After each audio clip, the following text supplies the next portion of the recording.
नमस्कार दोस्तों, मेरा नाम है अंशुमन नायक और आप सभी का बहुत बहुत स्वागत है इंडियन डिफेंस न्यूज के डिफेंस टॉक सीरीज में,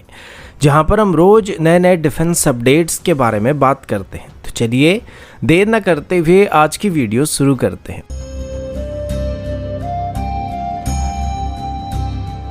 आज की पहली अपडेट इंडियन नेवी की तरफ से है। रिसेंटली इंडियन नेवी की तरफ से इंडियन एयरफोर्स की तरह अपनी फोर्सेस में भी ड्रोन्स को इंडक्ट करने का फैसला किया गया था। और अभी सिर्फ एरियल ड्रोन ही नहीं बल्कि नेवी की तरफ से अभी अपनी अंडर वाटर फ्लीट में भी ड्रोन्स को इंडक्ट करने के बारे में हिंट दिया गया था, जिसके बाद एल&टी और new space research and technology की तरफ से जॉइंटली इंडियन नेवी के लिए एक अंडर वाटर ड्रोन को डेवलप करना शुरू किया गया था। अब एल&टी की बात करें तो एल&टी अभी नेवल एप्लीकेशन की सेक्टर में और शिप बिल्डिंग की सेक्टर में काफ़ी आगे बढ़ रहा है। साथ ही न्यू स्पेस की बात करें तो ये अभी ड्रोन्स और अनमैन्ड एरियल सिस्टम के मामले में काफ़ी आगे है। तो इसी वजह से ये दोनों अभी साथ मिलकर कोलैबोरेट करके अपनी अपनी एक्सपर्टीज को साथ मिलाकर नेवी के लिए एक submarine launched unmanned aerial vehicle को डेवलप करने की कोशिश करने वाले हैं। यानी कि इस ड्रोन को सबमरीन से लॉन्च किया जा सकेगा। इसे अभी SLUS प्रोजेक्ट कहा जा रहा है और बताया जा रहा है कि इसकी डेवलपमेंटल टेस्ट को इसी साल के अंत तक कंडक्ट करने के बारे में सोचा जा रहा है। हालांकि अभी तक इसके बारे में कोई भी डिटेल जानकारी पब्लिक नहीं हुआ है, लेकिन कुछ इंटरनल रिपोर्ट के मुताबिक ये SLUS एक ऑटोनोमस AI बेस्ड सिस्टम होने वाला और इसको अभी इस तरीके से बनाया जा रहा है कि जब इसको सबमरीन से लॉन्च किया जाएगा तब इसके बारे में किसी को भी पता नहीं चलेगा। इसमें एक point two multi point communication system भी इंस्टॉल किया जाएगा, यानी कि अगर ये हमारी बैटल ग्रुप की किसी एक सबमरीन के द्वारा भी लॉन्च किया जाता है तो ये सिर्फ अपने पेरेंट वेसल यानी कि उसी सबमरीन के अलावा उस ग्रुप में मौजूद सभी इंडियन वेसल के साथ कॉन्टैक्ट कर पाएगा और डाटा एक्सचेंज कर पाएगा। अभी इसको खास करके अंडर वाटर लॉन्च ड्रोन्स की तरह ही डेवलप किया जा रहा है और इसको खास करके रिकॉनेंस, सर्वेलेंस और इंटेल गैदरिंग जैसे मिशन में इस्तेमाल करने के लिए डेवलप किया जा रहा है।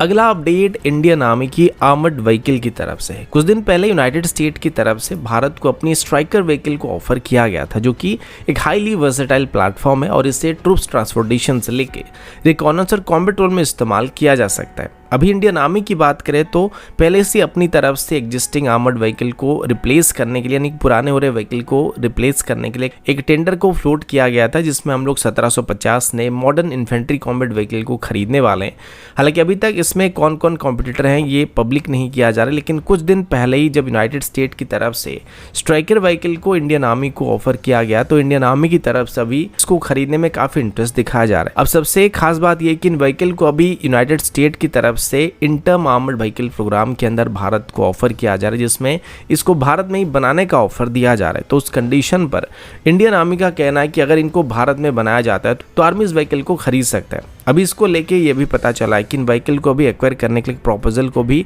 डिफेंस मिनिस्ट्री के पास भेजा गया था, लेकिन जो फाइनल डिसीजन होगा वो डिफेंस मिनिस्ट्री की तरफ से लिया जाएगा, क्योंकि अभी DRDO की तरफ से भी डजनस तरीके से इंडियन आर्मी के लिए आर्मर्ड व्हीकल को बनाया जाए और कई इंडियन प्राइवेट सेक्टर कंपनी भी जो कि ऐसे व्हीकल को बना रहे हैं। तो यहाँ पर DRDO कभी भी कोई फॉरेन ऑरिजिन सिस्टम को इसमें इंटरफेयर करने देना नहीं चाहेगा। इसके अलावा अगर इंडियन आर्मी की तरफ से ज़्यादा प्रेशर डाला जाता है तो उम्मीद किया जा रहा है कि शायद लिमिटेड नंबर में स्ट्राइकर व्हीकल को इंडियन आर्मी में इंडक्ट किया जा सकता है। अगला अपडेट एक मिक्स्ड अपडेट होने वाला है, जिसमें यूनाइटेड स्टेट और भारत के बीच होने वाली कुछ रिसेंट डिफेंस डील और डिस्कशन के बारे में हम लोग बात करने वाले हैं। सबसे पहले अभी PM मोदी जी के यूनाइटेड स्टेट विजिट के दौरान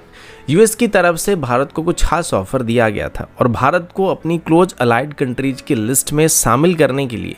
और भारत के साथ अपनी डिफेंस रिलेशन को बेहतर करने के लिए यूनाइटेड स्टेट की तरफ से अभी एक नई लेजिस्लेशन को अभी इंट्रोड्यूस किया जा रहा है, जिसको अभी खास करके US कांग्रेस में पेश किया जाने वाला है। इस लेजिस्लेशन के पास होने के बाद यूनाइटेड स्टेट की तरफ से भारत को किसी भी डिफेंस सिस्टम को फास्ट ट्रैक मोड में सप्लाई किया जा सकता है और यूनाइटेड स्टेट और भारत के बीच होने वाली किसी भी डिफेंस डील को फास्ट ट्रैक मोड में किया जा सकता है, यानी कि अभी जो एडिशनल क्लियरेंस वगैरह लेना पड़ता है उसकी जरूरत नहीं पड़ेगी। इसके अलावा अभी भारत और US के बीच जो डिफेंस रिलेशन है उसको मजबूत करने के लिए यूनाइटेड स्टेट की कमांड्स में भी भारत की लियाशन ऑफिसर्स को अपॉइंट करने का फैसला किया जा रहा है। ये फैसला PM नरेंद्र मोदी जी और यूनाइटेड स्टेट के प्रेसिडेंट जो बाइडेन के बीच हुई बातचीत के दौरान लिया गया था और इसमें अब 3 इंडियन ऑफिसर्स को US कमांड में अपॉइंट करने की बात की गई है और इससे भारत और US के बीच जो स्ट्रेटेजिक इन्फॉर्मेशन शेयरिंग होता है उसको काफी हद तक बेहतर किया जा सकता है। अभी तो यूनाइटेड स्टेट की तरफ से ये भी कहा जा चुका है कि अभी यूनाइटेड स्टेट और भारत के बीच जो डिफेंस रिलेशन है आज तक की सबसे ऊंचे लेवल पर पहुंच चुकी है। इस बीच MQ-9 ड्रोन को लेके भी खरीदने के लिए बातचीत हुई थी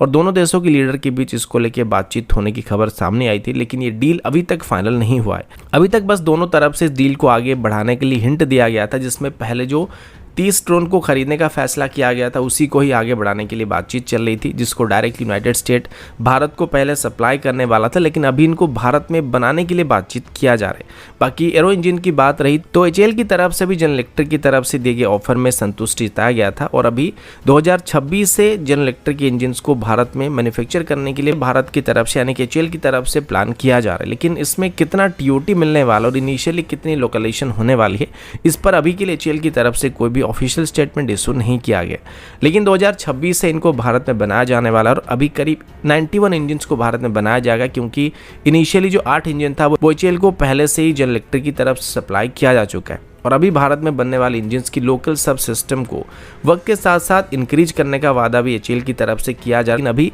वो कितना होगा ये एग्जैक्टली बताया नहीं जा रहा है। अगला अपडेट एक high altitude long endurance drone या UAV को लेके है। रुस्तम 2 की सफलता के बाद अभी इसको जल्दी से जल्दी हमारे आर्म फोर्सेस में शामिल करने की कोशिश किया जा रहा है और इसी के साथ ही अभी इंडियन एयरफोर्स की तरफ से HAL के पास एक नई रिक्वेस्ट को सबमिट करने की बात सामने आई है, जिसमें HAL का कहना है कि इंडियन एयरफोर्स की तरफ से अभी उनको एक high altitude long endurance UAV को डेवलप करने के लिए कहा जा रहा है। लेकिन ये UAV एक जेट पावर UAV होने वाला है। अभी तक जितने भी UAV को हम लोग डेवलप करने की कोशिश किए थे वो सभी के सभी प्रोपेलर वाले UAV थे, लेकिन पहली बार इंडियन एयरफोर्स की तरफ से अभी एक जेट पावर UAV को डेवलप करने के लिए कहा जा रहा है, जिसमें शायद STFE-25 सीरीज के इंजन का इस्तेमाल किया जाएगा, जो कि लगभग 25 किलोटन की थ्रस्ट को प्रोड्यूस कर सकते हैं। वैसे अभी HAL की तरफ से कैट्स वॉरियर सिस्टम को भी डेवलप किया जा रहा है, लेकिन इंडियन एयरफोर्स की रिक्वायरमेंट में इसको वो एक लॉयल विंगमैन की तरह इस्तेमाल करना चाहते हैं, जिसे खास करके कॉम्बैट मिशन में या एस्कॉर्ट मिशन में डिप्लॉय किया जाएगा। पर अभी इंडियन एयरफोर्स को जिस नए UAV की ज़रूरत है उसे वो सर्वेलेंस के लिए, रिकॉनेंस के लिए, ज़रूरत पड़ने पर स्ट्राइक करने के लिए इस्तेमाल करने वाले। ये UAV करीब 7 से 8 टन क्लास का UAV होने वाला है, जो कि साइज में काफ़ी बड़ा होगा और इसमें एक 25 किलोटन की थ्रस्ट को प्रोड्यूस करने वाले इंजन का इस्तेमाल किया जाएगा, जो कि इसको कई तरह के पेलोड को कैरी करने में मदद करेगा। इसमें हम synthetic aperture radar, electro optical system, early warning system, electronic reconnaissance system, air to ground missile, anti radiation missile और अलग अलग तरह के बॉम्ब्स और लॉटरिंग मुनिशन को भी कैरी कर पाएंगे। फिलहाल अभी तक HAL की तरफ से इसका कोई भी स्पेसिफिक मॉडल को तैयार नहीं किया गया और अभी बस इसका एक इनिशियल कॉन्सेप्ट को ही तैयार किया जा रहा है, जिसमें ये सभी स्पेसिफिकेशन इंडियन एयरफोर्स की तरफ से HAL को दिया गया है और उम्मीद किया जा रहा है कि इन्हीं को बेस करके आगे चल के HAL की तरफ से UAV को डेवलप किया जाएगा। अब वक्त आ गया कल पूछे गए सवाल का जवाब देने का। तो कल हमने आपसे पूछा था कि अभी भारत को जो जनरल इलेक्ट्रिक की 4N4 INS6 सीरीज के इंजन को ऑफर किया गया, अपने प्रीवियस वेरिएंट के मुकाबले किस सेक्टर में बेहतर है, और इसके आपको 4 ऑप्शन दिए गए थे, जिसमें से चारों के चारों ऑप्शन सही तो इसका सही जवाब ऑप्शन E होने वाला है। और आज की सवाल की बात करें तो आज का सवाल जो आप अपने स्क्रीन पर देख सकते हैं, जिनको भी इसका सही जवाब पता होगा तो आप कमेंट करके इसका सही जवाब बताना मत भूलिएगा। तो दोस्तों अभी के लिए इतना ही, मिलता हूँ आपसे अगले वीडियो में, तब तक के लिए जय हिंद, वंदे मातरम।